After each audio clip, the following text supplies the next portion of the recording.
7, 6, 5, 4, 3, 2, 1, 0. Women's Wrestling Talk, the #1 women's wrestling network on the planet.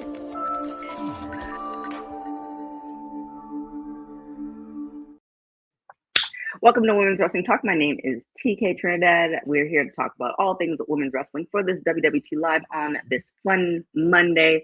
And I'm not alone, we got so many people. However, just so you guys know, our super chats are open. So for anything $2 or more, we can let you know where Seth has been hanging out and also where Will has as well. But I am not alone.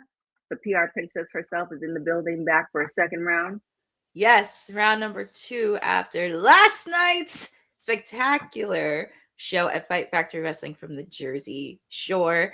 But I'm happy to be here because it is Wednesday. Obviously, we have Did I say Tuesday? Huh? Did I say Tuesday or did I say Monday? You might have said Monday, but it is Wednesday. Oh, okay. It is Wednesday. I mean, yes, we have Dynamite tonight, but we have a lot of stuff happening. Like if you saw Dark Side of the Ring last night, lots of tea to be spilled. Yes, for sure. Well, happy Wednesday. Clearly, I don't know what day it is. Because I got a message from this lady in the side. She's like, it's Wednesday. I'm like, wait, what did I say?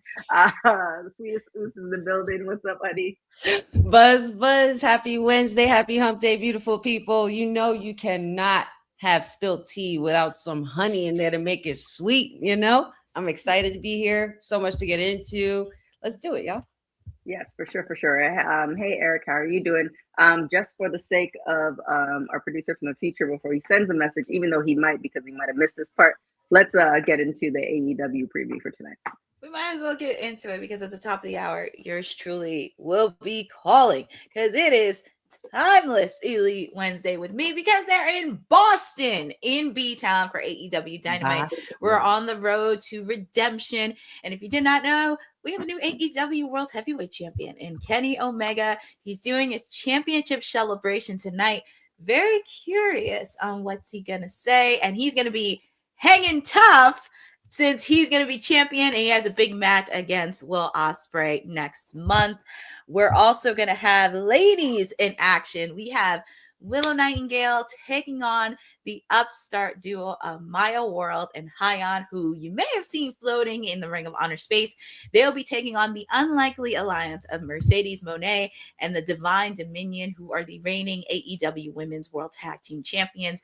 So you can know there is going to be a lot of commodity, a lot of messiness, and a lot of cattiness in this trios match, especially right before Willow Nightingale's big match against Thekla at Redemption at the end of the month. And who is Mercedes going to face next month? We're also going to have Andrade El Idolo taking on Jack Doyle after the encounter last week because Andrade wants to be AEW World Heavyweight Champion. Obviously, that creep Don Callis ain't going to give it to him, so he has to go through the gauntlet and face off against Jake Doyle. If he beats Jake Doyle, he gets a shot at the AEW National Championship against Mark Davis. So excited to see Andrade here tonight and getting some singles one-on-one. And this was actually added just a few minutes ago, right before I came on. We are going to have the AEW World Tag Team Championships on the line. Edge and Christian. I'm going to call them Edge and Christian because they're Edge and Christian. Taking on the Death Riders, Wheeler Yuta and Daniel Garcia. This has been kind of blowing up the last couple weeks between the Death Riders and the Dogs taking on the Bang Bang Gang. But obviously, of course, there's mutual respect between Jay White and Edge. So there is a lot of frivolous happening. But Edge and Christian made the call. They're facing off against the Death Riders, and this is going to be very interesting, and especially with the fact, too, there is a lot of commodity leading up to Wembley Stadium. But all this and more is happening tonight from Boston, Massachusetts, and we get to cool it now with everything happening at the top of the hour on TBS, HBO Max, and you don't have to watch it alone because you get to hang with me for 2 hours. And is there anything on the card, any match, segment, or anything in particular that gets you excited for AEW Dynamite? I feel like we haven't heard from Hyon in a minute. Could I be wrong? Or like I'm glad to see her, but I feel like she's been off. Or she's been more on ROH. She was actually accompanying Maya to the ring when she was on Collision, but after that, she kind of went to the back. but we did see a little bit of her. I definitely want to see that match for sure. Yeah, and the lead up to everything. So yeah, the women's match, of course. I'm intrigued about what's going to happen with Kenny Omega. I think this is really interesting now that they have the title on him. You know, this is only his second title reign. We know that a lot has happened in between time, you know, with injuries and medical issues and things like that. But, you know, glad to see him up and about. I think what's interesting is that, you know, what hasn't he done already? You know what I mean? He's the first ever Grand Slam champion, a Triple Crown winner. You know, he's the belt collector. He's had all these accolades and milestones. So I think this time around, for some reason, I'm really intrigued to see what this leads in the journey of Kenny Omega. Like, are we nearing towards a new era of Kenny Omega, or are we making room to build a new champion somewhere? You know what I mean? With the long roster that they have at AEW, you know, there's going to be a big target on his back now too, especially. So I wonder what's going to happen with that. What are you looking forward to, Courtney? Well, obviously the ladies is very interesting, especially last week, because it's actually a nice, perfect setting between the Divine Dominions and Mercedes, because we know she got some big money. And the Divine Dominion said this on Collision. So it's going to be very interesting to see how this is going to play off with Willow. And I know Maya World and Hayana right there. But also you got to watch it for Athena too, because she can be sneaking up, because she's been calling out Maya World ever since for Forbidden Door. So she kind of does have a lot of animosity, and she doesn't like Willow either. So it's kind of like a win-win for her. But I think Willow's going to need a flock of birds to help her with the Divine Dominion, the Brawling Birds, because I heard the Divine Dominions call out the Brawling Birds, but they never face the Brawling Birds. So that's also very interesting, because I could see the Brawling Birds taking the titles at AEW All In, but also with Kenny too. I'm happy he's in his second route as champion. Very curious if it's going to be a little different than his first one. But also, there's a lot of moving parts, because with Will Ospreay, with Jon Moxley, there's a lot of things maybe happening over New Japan, happening with Will Ospreay and United Empire. So there's going to be a lot of interesting things. And with Kenny, I'm very, very intrigued on how this is going to go. And also with the fact too, Kenny can't wrestle forever. This is where they're going to have to find stars that they can pass the torch to, because sooner or later, Kenny may hang up the boots, which I know he has a lot of fans, but I'm very intrigued, especially with him and Ospreay. Him and Ospreay has been, you know, they've known each other for God knows how long. He's faced off against Mox, so you know Mox is going to pretty much get in his head. So this is going to be very intriguing to see, and I'm very excited. And then also with the fact too, Hangman Adam Page returned on Collision. So that's also another layer too. Even though he can't go for the AEW World title again, very interesting on how his side quest is going to go. But I'm very intrigued on what's going to happen leading up to this road. And I think there's going to be a lot of factors coming in, not just for Redemption, but also leading up to Wembley Stadium. Yeah. Kenny Omega is only 42 though. So has he said he doesn't look like he's 40. No, he doesn't. But the thing is, that's technically, if you think about it, look at the range of champions that we're dealing with, and look at all of them. You know, I know. That, I mean, that's about right. Like, WWE and all that other stuff. It's kind of like, it seems like and the way medicine is working, if he wants to, I'm not forcing him or anything, but it's just kind of like, seems like he has like another 10 years. Seriously. So, you know, we will see. But you know, something that AEW is also looking forward to is that money from Queen of the Ring. Oh boy. Whoa. My eyes popped open when I saw this. I said, excuse me. Well, all right. Yeah. Tell us about it, Courtney. Oh my God. So courtesy of Post Wrestling and Brandon Thurston, because he was the one that broke the story yesterday. Gotta give credit to the source. This is actually very interesting when I read it. So AEW is suing the production company behind Queen of the Ring, alleging more than $105,000 in sponsorship fees for promoting the film are long overdue. Ring Productions, LLC, the business entity that produced the movie, signed a sponsorship deal in January 2025, agreeing to pay AEW approximately $350,000. In exchange, Queen of the Ring got sponsored matches on AEW programs, members of the film's cast shown in the front row on AEW broadcasts, in-arena plays of the movie trailer, AEW talent hyping the film on their social media accounts, among other benefits. Although Ring Productions paid a total of $250,000 by May 23rd, 2025, it allegedly failed to meet a February 28 deadline to make the later half of that payment. According to the lawsuit, the company still owes a remaining $100,000 in sponsorship fees, plus over $5,000 in contractual talent travel expenses. AEW is also seeking interest on the late payments at a 1.5% monthly interest rate that's defined in the contract. AEW attached the contract and related amendment as exhibits to the lawsuit filed in Duval County, Florida. And pretty much we know Queen of the Ring, the film. But yeah, it's very interesting when you make sponsorships with these kind of businesses. It's it's an eyesore. I mean, well, what are your thoughts, honey? Oh, are you muted? I think she is muted. I forgot to unmute myself because I was typing. Sorry. But I'm saying this is definitely, I feel like this is definitely obviously more a business story than a wrestling story, right? Mm-hmm. From everything being reported, you know, at the end of the day, this still continues to remind people that wrestling is a business. And, you know, companies that, you know, fulfill these contracts or make these contracts and bring these up, they have to fulfill these agreements, you know, and if they don't, legal action will follow. And clearly Tony Khan is all about that business. He does not play with the numbers. I also think it's important not to, you know, it's still, I mean, it's not to look at, I mean, of course we have to report it, but I don't think it's going to be something that we should jump into conclusions for, because it is still an ongoing legal matter. You know, but just because the lawsuit was filed and such doesn't necessarily mean that they're guilty. We don't know exactly what the agreement was, of course, according, except for what, you know, Courtney said, but with what was said in those contracts, if they didn't fulfill their agreement, they're going to need to pay up, and they're going to have some serious money to owe, clearly, and if not more than $100,000.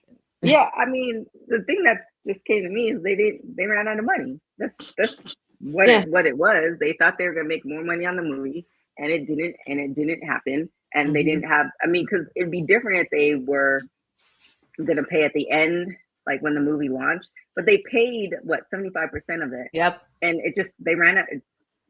I'm just guesstimating, but they had the money to pay the initial price. So then they didn't pay the last bit. They just ran out of money.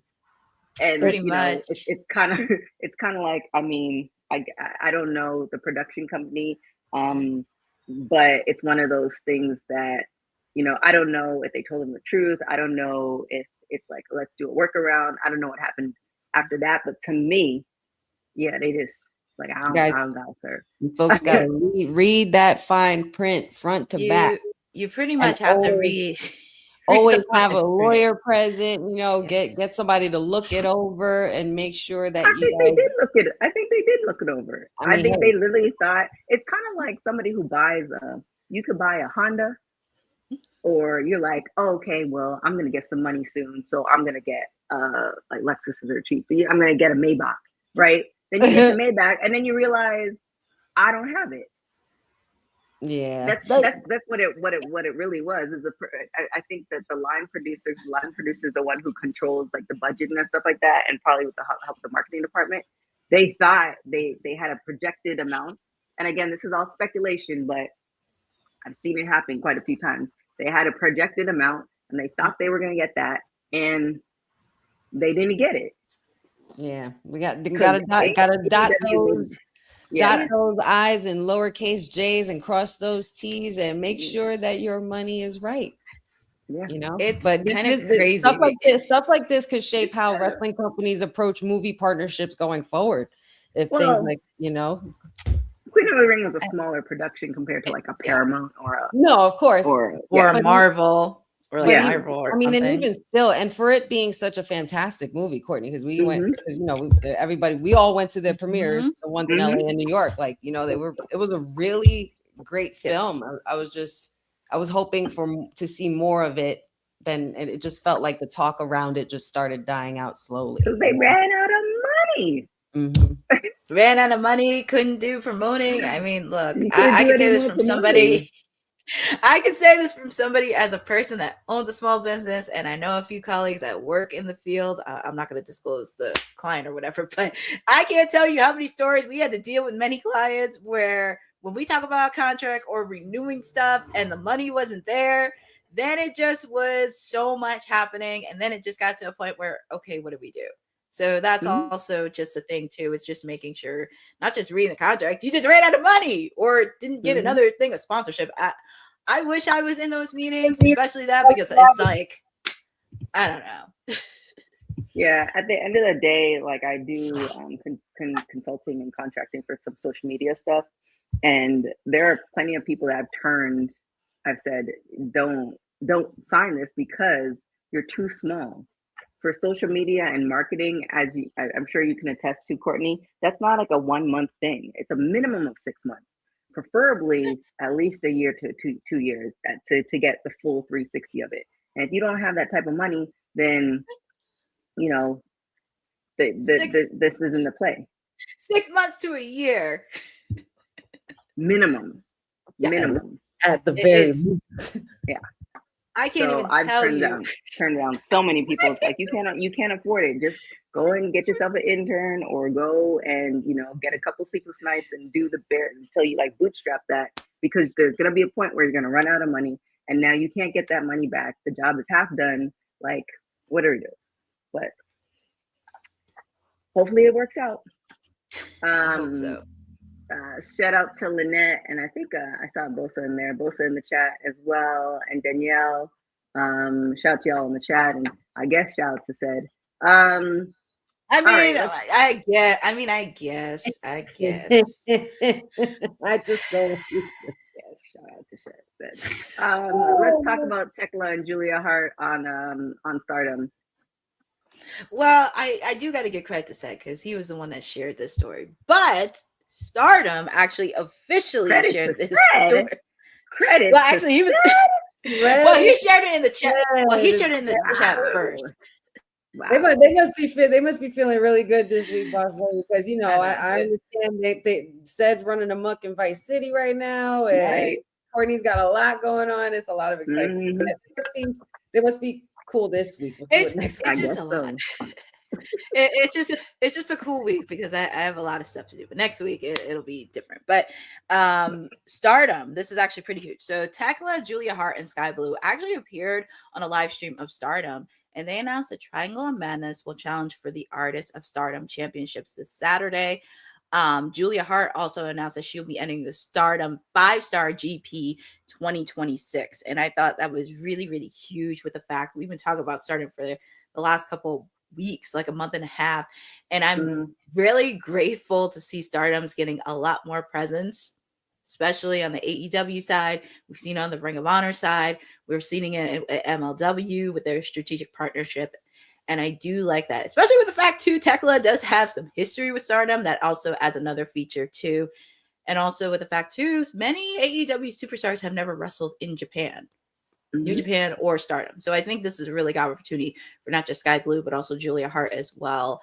I'm very excited and very curious on Julia Hart, who she's going to face in that GLP, that Grand Prix, something like that. But I'm really excited, but... She was stumbling over those words. I know, I was stumbling. too many acronyms. It's like so many acronyms. LOL, JK, LMFAO, all that. I like this too, because you're continuing to see the relationship solidifying between AEW and Stardom, right? Mm-hmm. And for Julia Hart and Skye Blue, technically wrestling internationally helps them. I mean, wrestling internationally for anybody helps them grow as performers because they're stepping out of their comfort zone. They're learning new things in a different place, in a different space, and Thekla's been one of the hottest names in women's wrestling because of her, just off of presentation alone and how she's just been rolled out, and she's such a big threat. But cross promotional matches are better and greater because it helps expose fans to talent they might not normally see. And we constantly talk about how this is great because it just continues to open doors for the superstars themselves and continue to grow. It benefits them. It benefits the promotions as well when they work together instead of trying to always be competitive against each other. So I really hope that this relationship between AEW and Stardom continues to be fruitful because it's working. For sure. Yeah, I remember when we used to talk about, I forgot, it was a social media post I saw earlier today where it's breaking down all the women's wrestling promotions internationally. And it is I'm so glad that like AEW, I mean, WWE dabbled in the Forbidden Door, but AEW definitely, they started off with TNA and they started off with NWA when they first came in. So I love the fact that they're still continuing with the Forbidden Door and opening it to more people, the CMLL and Stardom, etc. So yeah, it's we can't poo-poo all over fake TK for. You have to give him credit for a lot of other things because I think without AEW we wouldn't be in this place where we are talking about Stardom in North America. That's the extent that we are doing right now. Yep. I could say this as a person that watches it. He ain't stupid, but there are some choices that he makes. He ain't stupid. He's not stupid and oblivious. It's just the people around him. It's just my biggest concern. But he's not stupid. What were you gonna say, honey? No, I said he knows what he's doing. That there's one thing, like I said earlier, that Tony Khan does know, it's business. Yeah. Very true. Let's talk about Hikaru Shida was content to retire before competing at her first AEW. So let's talk about that. Yeah, so actually this really happened. Make sure to check out the interview she did with Renee Paquette because I think that's really cool, and check out some of the past interviews that she did because I think Renee's doing a great job with that. While speaking to Close Up at Renee Paquette, Hikaru Shida noted that she felt content with retiring before competing at her first AEW All In event, but she felt she could do more. She would have competed at the first one in 2023, where she would defend the AEW Women's World Title in a fatal four-way match with Saraya coming away with a victory and gold in her home country. She spoke about competing at the first All In, noting that she felt she could retire after the bout before competing, but she felt she could do more following about taking place. And she goes on to say, so the first time we had All In London, actually, I was there as champion. I felt that was my climax of my career. So I felt I could retire after that. And after I finished the match, I just felt like I could do it more. That's what I felt at the moment. My goal was be there. Now I know I can't satisfy just be there. I need to win. I can imagine with this title, hold this belt so high in the middle of the ring. After the match, I was like, the best is Shida, and the whole people scream with me. But pretty much she goes forward talking about being trained and all the journey, especially being the face of TBS. So pretty much take a look at the full interview because she did do a good job with Renee. Yeah, I remember that that match. It was. Can we talk about where's Nyla Rose been? Can we talk about? I don't know. You're the resident AEW expert. Have you seen her? MC Hammer. Have you seen her? I couldn't help myself. Sorry. I know. It's very interesting because I saw her at WrestleCon last summer and I asked her, when are you going to be back on TV? And she said fans have to. No, she said she didn't have anything planned. She's like, post it on social for being put us on TV. Real reason is, but I think there's a lot more deeper reason to that because there was a situation that happened in Oklahoma, unfortunately, because but that was years ago. Yeah, but apparently people are not over the fact and they're like, oh, well, we can't do this and this. I'm like, you guys are so close-minded, bigotry. And it's like, really? So it makes me sad because Nyla Rose was one of the early parts of AEW that really sucks. And it made me think of Hikaru Shida because her English is better. And if you're going to position her as the ace of the women's division, you need to actually believe that she can do it. Because I think she can do it. It's just a matter of time. Because look, you have Toni Storm, you have Mercedes, I get it. But people tend to forget when AEW first started, Hikaru Shida was already a multi-time AEW Women's Champion. She already did it. Granted, she had some visa issues to deal with and all that stuff. And also, I did not know that she has a StreamYard. Like, she streams. I don't know. I think she does do streaming for a bit, and it kind of sucks, but I think it's on her Twitch or another social. But I think it's really cool that she's doing that, especially when her visa wasn't working. But I do think it's time to put her, because I still think she is the ace of the AEW women's division. I still think she's capable of it. Her English is so, like, not say her English was terrible before, but she speaks so clearly now. And she has some personality to it. And I really do love it. I really do love that. I think Hikaru Shida should be one of the first women that when she does retire, she gets inducted into some AEW Hall of Fame if they ever have it. Because not for nothing, she carried that division through some really tough periods. You know? And I don't think she gets enough credit for it. So, and that, my friends, is the difference between fan favorites and workhorses. Mercedes, Toni Storm, fan favorite. Hikaru Shida, workhorse. Nyla Rose, workhorse. Willow, even workhorse. Same. Because you know, but like, I'm just really glad she decided to keep going, because she still has plenty left to offer. Whether it's in ring or out of the ring, her knowledge is valuable in the business. And I want to see her. I want to see her do well with that TBS title. I want to see her be the ace of TBS. I want to see her do stuff in the TBS network space. I really want to see her in the long haul as TBS champion. Like the same way that they tried to do with Jade, but they couldn't. At least do it with Shida. I was just looking up really quickly when the Hall of Fame started, which was '93 for WWE. And they originally started in 1953, so it was quite some years. Like, when do you think, as far as an AEW Hall of Fame, when would it be at the 10-year mark, do you think? I think that would be decent. They started in 2019. I think they're almost at 10 years. I think 10-year mark is doable. That's a feat, and that's something to celebrate, especially for the fact that everybody thought that this company wasn't going to last 5 years. And look at where. Well, with that being said, who would be inducted to the AEW Hall of Fame? Sting maybe be the first, since he's retired. Yeah. I think they would probably make him the first headliner. And Kenny, maybe Edge when he's ready to retire. Kenny Omega's definitely got to be in there. Yeah, Kenny. MJF still has a long way to go before he retires, but he's definitely got a spot there. Like, you know what I mean? I would also add the Young Bucks in there, only because it's only a matter of time they're going to hang their boots. I say a lot of things and I joke about it, but listen, you can't deny the wrestling that they've done. And even though I call them shitty EVPs and all that stuff, you cannot deny the synergy and the tag team stuff that they do. You just can't. I don't call them that. I don't call them the Young Bucks either. I call them. I was thinking that. David's right. So Cody Rhodes, do you induct him even though he's with WWE? I mean, technically. Him and Jericho. Right. Him and Jericho. Like, and you got to throw in Moxley too. You have to throw in Moxley. But what about the women? Yes.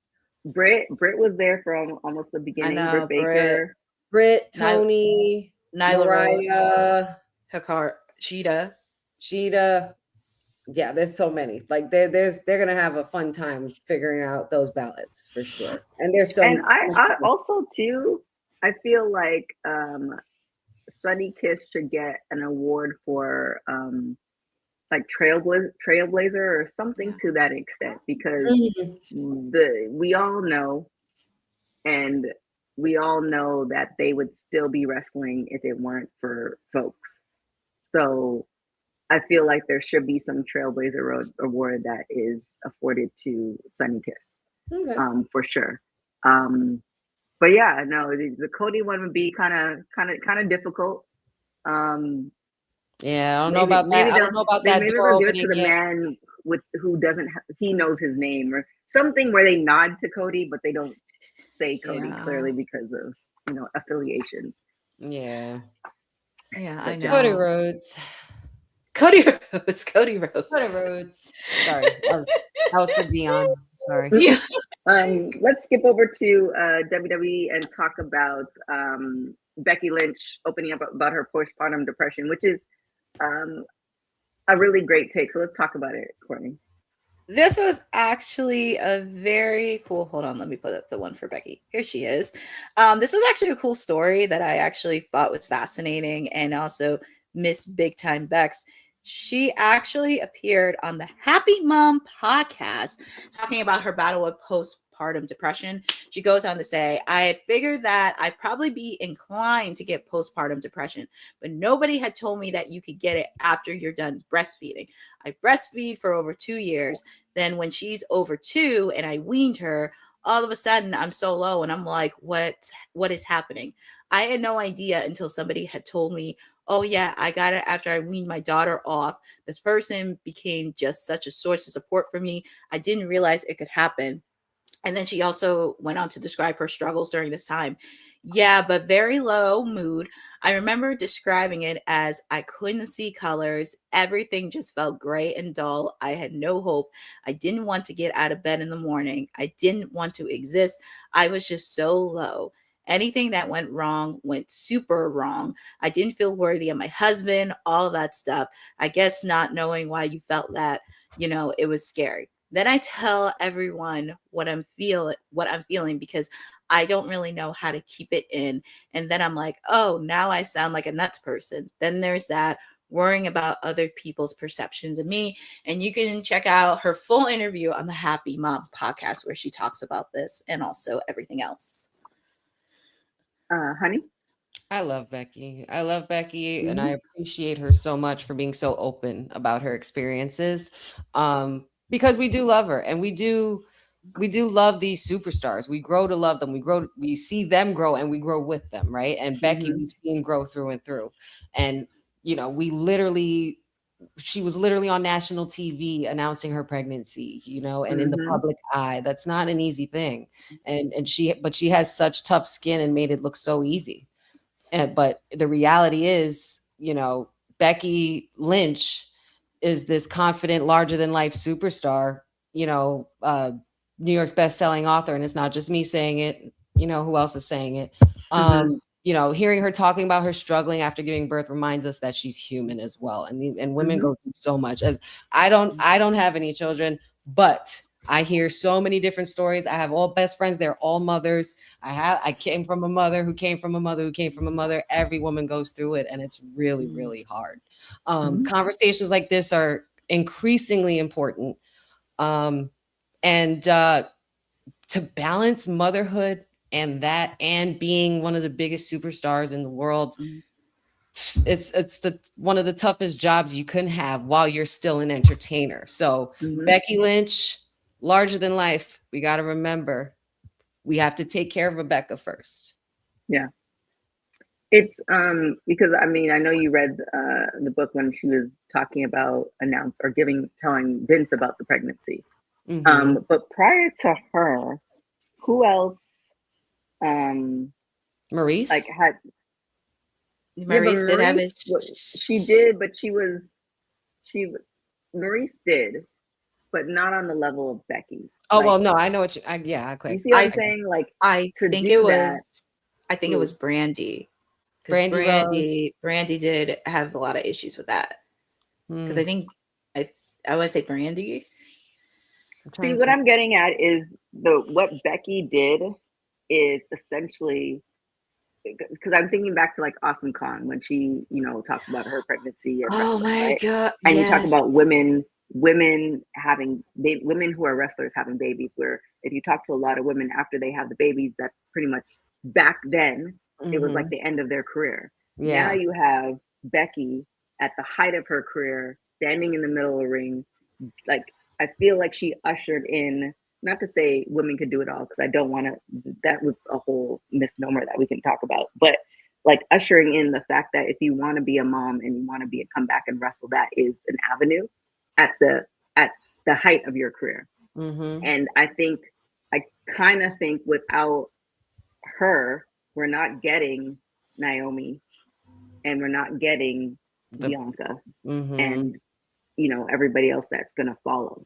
She kind of So- Beyonce VMA'd her pregnancy, like, Mhm. and then strong enough to bear the children and back to business. I would say maybe the only other one, TK, now that you mentioned some names, Trish Stratus, because I But believe Trish left, didn't she? She left and then she came back years later. Yeah, true. But I believe, if I'm not mistaken, I'm almost positive that one of, like, if not, like, she was done with retiring and done with wrestling at the time because she wanted to be a mom. Yes, she left. Yeah, because I think, was it her? No, it was the A&E biography where she was talking about that. Yeah. So yeah, because I remember she opened that yoga studio in Toronto and stuff like that. So yes, that definitely Trish in making that decision. But I wonder if y'all feel my question, not you guys, I just mean people who are listening. I wonder if you were to ask her if she could do it the way Becky did it, would she have done it that way? Right. Like, okay, I have the kids, and now the opportunity to come back was an opportunity versus, oh well, I don't see a place for me coming back, so I'm just going to go and do this. It created such a memorable moment, though. I'll never forget it. And Asuka's reaction was just so priceless. Even though the situation and the way they were booking Asuka was all screwy, but we can't, that's another conversation. But the moment itself, and you could see, like, Becky's like, holy shit, and then she just burst into tears. Like, there's a lot that comes with it, man. A lot. Yeah. Yeah, and definitely, I'm not saying, I know, David, you said Maria as well, she's done so much. So I'm not saying that there's so many women who have done a lot in the wrestling industry, but I'm just kind of thinking at the height, like, you are a champion, and and it is really great that these women are coming forward and talking about them, because at one point, a really big thing with women who get pregnant is miscarriages, and a thing that was something that wasn't talked about. Nope. But then you have a lot of women talking about it, and you're realizing, oh, it's kind of common. So it's definitely, talking about that in the wrestling space is definitely, so kudos to Becky for that. You're not alone, Becky. You're definitely not alone. So there's two things that I feel like we can talk about. We'll save this one till last. So let's get into Mia Yim and Keith Lee. Do we have to? I mean, I think it'll be short. These things. I know these things happen, but y'all know these things are natural, and they do happen in life, in real life. And I just love. It just makes me sad. It's kind of crazy. It's kind of crazy, TK, because you and I were talking about Jay's divorce last week, and now we're on this divorce this week. Apparently, well, Michin and Keith Lee, she confirmed that she divorced Keith Lee. She said in a TikTok response from WWE, interesting enough, out of all places, TikTok, she confirmed that her and Keith Lee have divorced. They were engaged in 2021 and married in 2022. She did respond herself in the comments of a TikTok video after someone mentioned her relationship with Keith Lee. One commenter wrote, "I ain't know her and Keith split. Where have I been at?" Another person wrote, "They're still together." And then she responded, "We are not." When someone else said that the two were separated, she herself replied, "Divorce." It's one of those things, and it's very interesting with the fact too, her sister is getting married soon to Big E, and so it's like it'll be very interesting. And apparently, it's been a little over a year since they've been separated. Yeah, separated.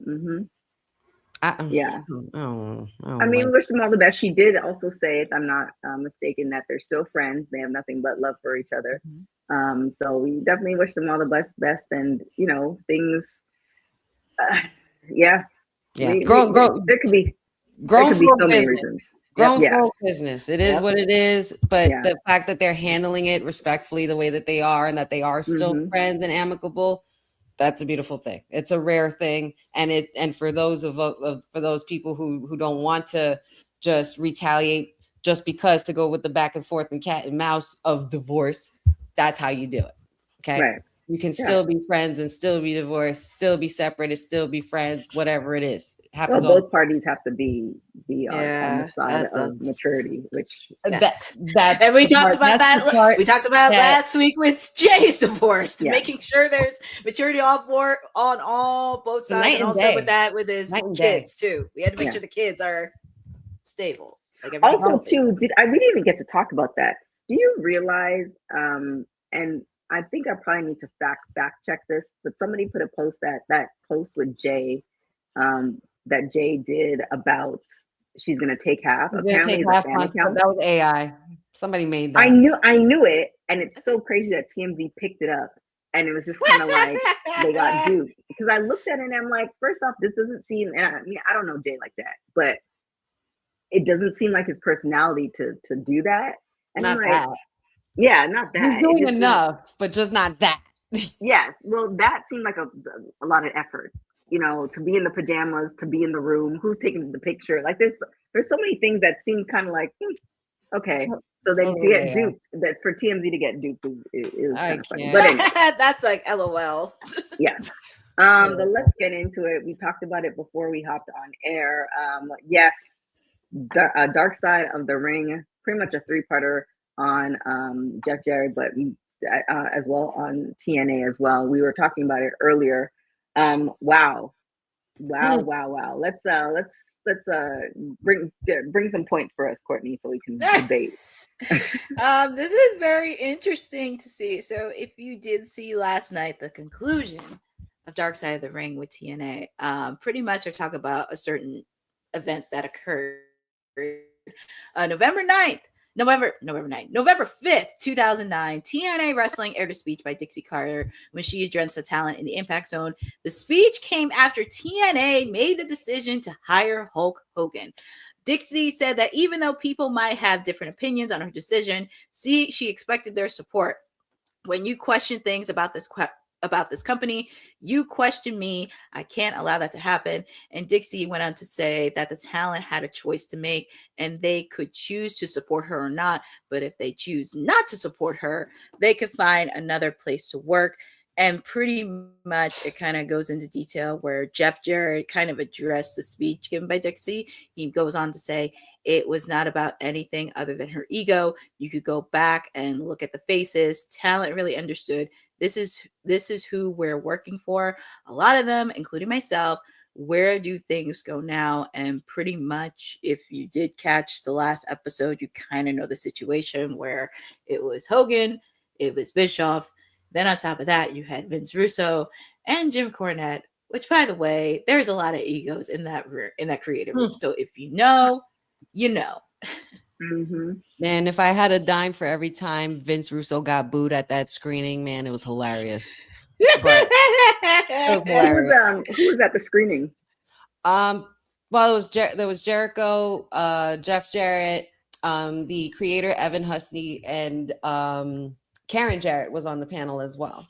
Oh, nice. Because she was spilling a lot of tea and she was feeling it. I could tell like the energy, but it was a fun screening though, and it was pretty much us in the theater watching the episodes. Man, what a guy, Jeff Jarrett. That man could talk all night about wrestling all day. Mm-hmm. Like, and I would love to sit in a room and just listen to him talk stories because he's got so many. But as far as the Dixie situation, man, leadership, one thing I will say though, leadership is always going to be judged differently depending on who you ask, right? But you could kind of see you kind of could see it for what it was.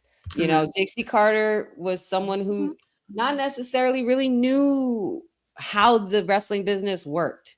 She, you know, she was the funding. She was providing the funds to have it running.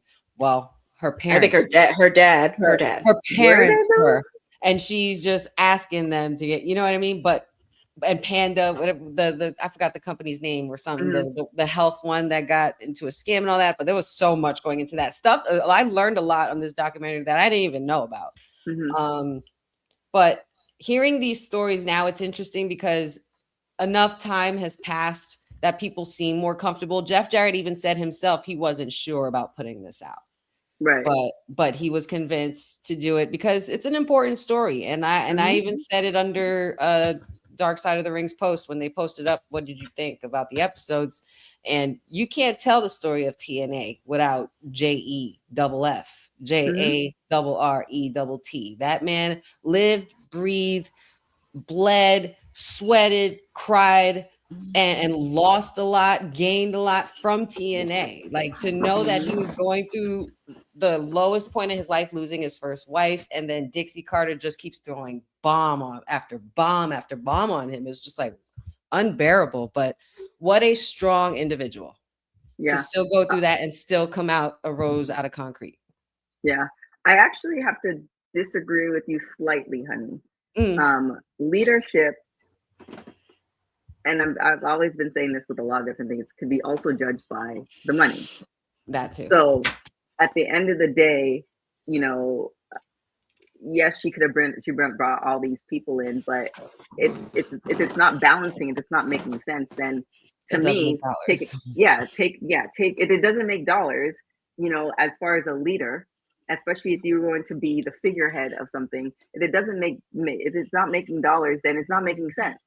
And just take out the wrestling part out of it. It was like you could tote yourself as, and I was actually talking to a friend about this today. You can tote yourself as an expert in all this other stuff, but if you now have to go to somebody else to get funding for a company that you're running, then that means that there's a problem and you're not a good leader. And like those type of things, it's oftentimes like money doesn't have feelings. So it's one of those things where it's just all the time. All the time. That's why AEW is going to try and collect their money from Queen of the Ring. It's not about, you know, what they were doing. It's like, you signed this contract, you owe us this money. Yes, we get you're a small production. However, if you knew you were a small production, then therefore you shouldn't have signed the contract. It always equals out. Like, you can get mad at the bill collector for asking you to pay the money, but you agreed to pay the money. Like, it's you know, it's terrible, but also like that's just the way it is. So that was one of the bigger things that I got from it, and it's unfortunate that I kind of, just looking back and looking on the business side of it, that was just kind of like what could have been.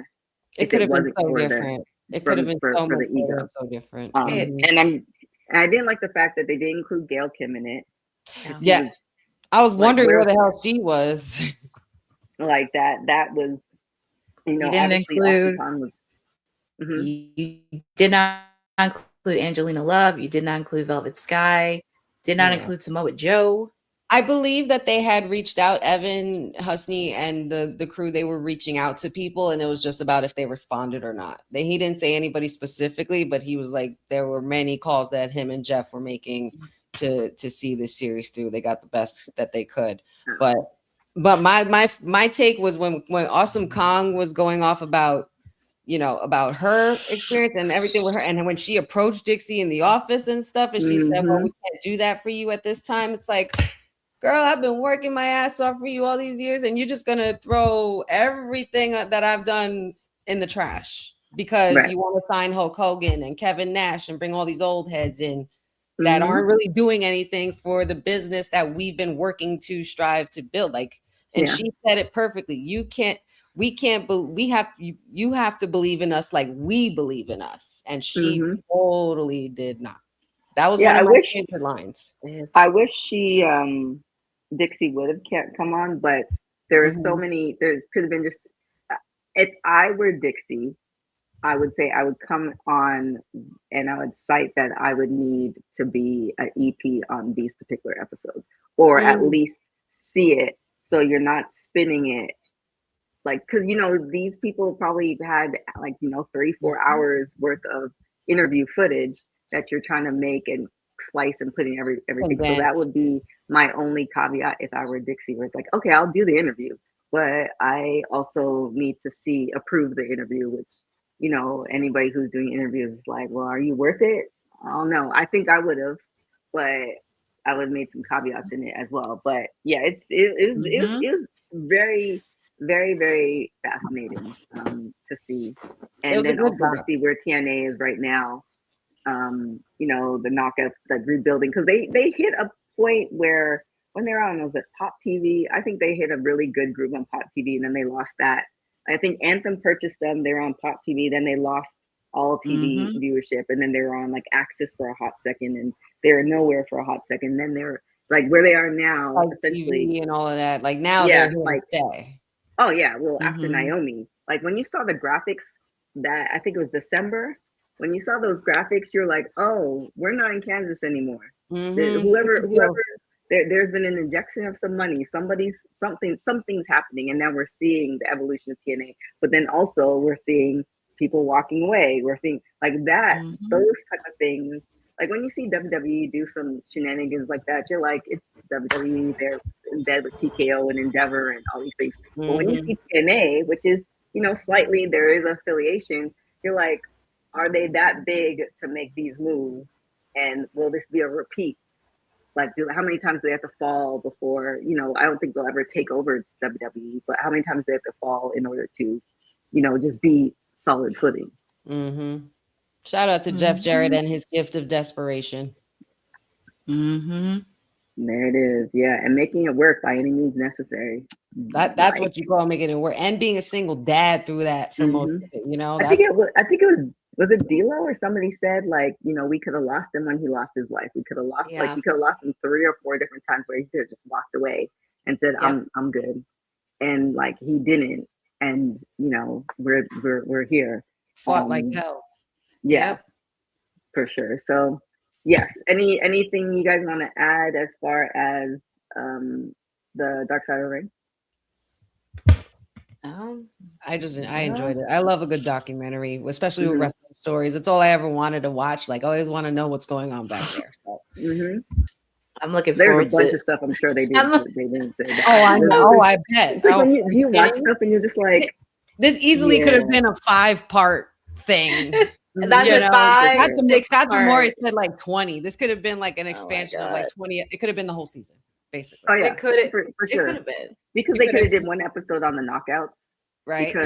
You could have covered knockouts. You could have covered how they came up with the X division, how when AJ Styles splashing on the scene, how they they did go into how they acquired Kurt Angle and all of that stuff. But yeah, man, so much in between. Yeah, so much. Well, because there's a part, after Jeff, like that they could have did 2 more parts.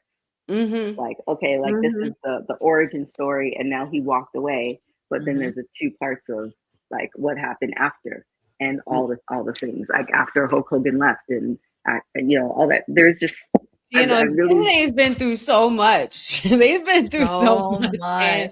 And shout outs to the lifers there, man, because y'all are loyal to the bone, and I love that. Yeah, and shout out to Ross. Ross has been there forever, and Ross has been holding it down in so many different titles, all the things. Like, you know, there was one time where we were trying to do with AfterBuzz, we were trying to do a deal with them to do watch-alongs when it wasn't really popular, and they were entertaining us in it. And you know, I'm not gonna get into all of that. I feel like I should do, like, you know, that trend of Netflix documentary where it's like I just sit down and there's like so many stories. But anyways, but yeah, so like shout out to Ross over there as well. And then the rebuilding, I think it's in a good place. Hopefully politics doesn't, you know, shake it up too much. Yeah. We shall see. Cat's got nothing on TNA. So yeah, that's the one thing. Is there anything else I know we had like 2 other stories there, but I don't know if you want to talk about that. What do you want to talk about? What do you want to talk about? Oh, we can end with this since we did talk about Dark Side of the Ring. 24 years ago today, Eric Bischoff made his WWE Raw debut. It was named Raw GM. Dun, dun, dun. Oh my God. 24, you said? I like 24. It's so weird because now more and more it's like weird because time is weird. Time is just a weird thing. As you get older, the numbers get higher, you're obviously your age, and then things like this pop up every now and then and say, oh, it's been 24 years since Eric Bischoff. I remember where I was watching this. Right. On my living room floor, eating dinner with my family and watching the usual soap opera. And the shock Eric Bischoff and Vince McMahon opened that door, and it was like, holy cow. I mean, he spent years trying to beat this company, years trying to take this man down, and nobody would have ever expected Vince McMahon to bring him in. But you know what? A lot of people might not know this, but Eric Bischoff technically, didn't he like audition for WWE at one point? I think they talked about in the A&E biographies or something like that. Yeah. So he, you know, and then going out and branching and doing his own thing. He was a TV guy. So Vince was smart in bringing him in and knowing what value Eric Bischoff brought to the business at the time. He was one of the hottest commodities with, you know, orchestrating the NWO and all of that stuff. Like, you know, it's one of the moments that really reminds you how unpredictable wrestling can be. And God, I miss that. Instead of knowing everything. I have a question because Jarrett was inducted to the Hall of Fame for WWE, but now he's wrestling for AEW. So is he on, and I don't know, Bosa, if you want to check that, is he on WWE's site? Who are we talking about? Hall of Famer, Jeff Jarrett. Oh, I think he is. Let's go to the videotape. Because I'm just kind of like, oh yeah, he's mentioned in the website. Okay, all right, good. All right, kudos to WWE. Right. Well, there it is. I think it's a good point to end. You know, a good tie into Dark Side of the Ring. Let Courtney have a little bit of respite before she starts on AEW. And with that being said, honey, where can everybody find you? Find me buzzing around. Find me trying to stay cool in this heat wave because I can't take it. But wrestling, all things wrestling with honey. Let's see. Yeah, all things wrestling with honey for right now. Nothing else is coming to me. Oh yeah, Kayfabe Thursday, Faction Saturdays, and every now and then here. And don't forget Fridays too. There will be a watch along this week. 2 hours, 2 again. All right, Courtney, where can everybody find you? Well, they can find me top of the hour because I'm handling Timeless Elite Wednesday today from Boston. Or this way? Yes. No, you did the other way. Boston, Massachusetts, because we're on the road to redemption. So get ready for a lot of shenanigans, everything else, because we have a new AEW champion. We have a new AEW International champion. And we have a new face of TBS. So who knows what's going to happen between now and on the road to All In Wembley Stadium. Thursdays, you can also catch me tomorrow because they have kayfabe tomorrow, but you can catch me doing TNA because I'm doing a little mini series of the Knockouts TV tournament. It is continuing tomorrow. Harley Hudson's taking on Thea Hale, and M by Elegance is taking on Rosemary. We're also going to have AJ Francis taking on Moose, and also we're going to hear from Nick Nemeth, the reigning TNA World Heavyweight Champion. So there's a lot happening. So once you are done with kayfabe, you can hang with me for 2 hours for TNA because no one else is covering it. So why not us cover the tournament until we get a new Knockouts TV champion? So it is very fun doing TNA. You can also follow me on my socials at CourtneyNJ11 on Twitter and Instagram. I do have content.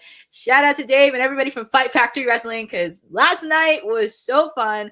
Wrestling on the beach in the Jersey Shore. Oh my God. It was too fun. The triple threat match between Allie Katch, Steph DeLander, and Lady Frost. Oh my God. And Steph DeLander got thrown in the water during the match. So that was pretty funny to watch. But shout out to them. They put on a really great show. A lot of content's happening later this week. Also, make sure to follow ISPW because they do have a big show at the end of the month. Next week at Wildwood, New Jersey. So they have a lot of big matches happening, lots of stuff happening. But yeah, I'm just chicken and jiving and also chirping spironically as much as I can on WWT Live. You also just reminded me too. Happy birthday, Dave LaGreca. Oh yes, happy birthday to our friend. Happy birthday, Dave. You can follow me everywhere at TK Trinidad. You can follow Women's Wrestling Talk on all social media platforms at www.talk.com. Thank you guys so much for watching Women's Wrestling Talk, the #1 women's wrestling show on the planet. Ciao for now. Thanks for joining WWT. Don't forget to like us on all social media platforms at WW Talk Pod. Like and subscribe on all video and audio platforms. Like yesterday, my G. And check out our website at www.talkpaw.com. Thanks for watching Women's Wrestling Talk, the #1 women's wrestling network on the planet.